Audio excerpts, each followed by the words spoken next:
Sa iba pang balita, pinapurihan naman ni Pangulong Bongbong Marcos ang mga hakbang ng pamahalaan sa pagtugon sa kagutuman.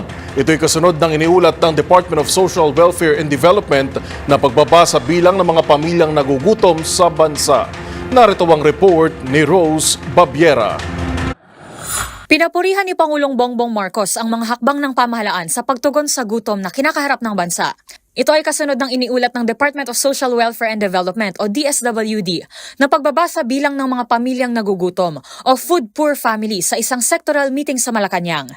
Matatanda ang taong 2023 nang ilabas ni PBBM ang Executive Order No. 44 na naglulunsad ng walang gutom 2027 Food Stamp Program bilang flagship program ng gobyerno katuwang ang DSWD para tugunan ang lumalalang gutom na nararanasan ng mga low-income household sa bansa.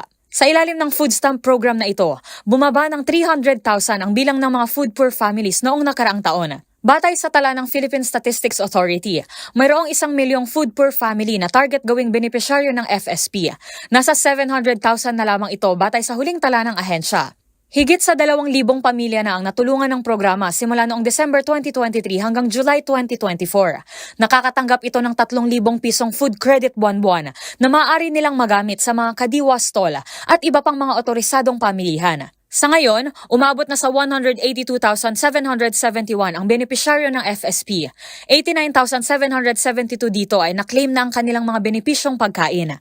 Inaasahan pang mapalawak ang programang ito at madagdagan ng 300,000 na pamilyang bebenepisyohan sa 2025 at karagdagang 400,000 pa sa 2026 sa 10 rehiyon at 22 probinsya.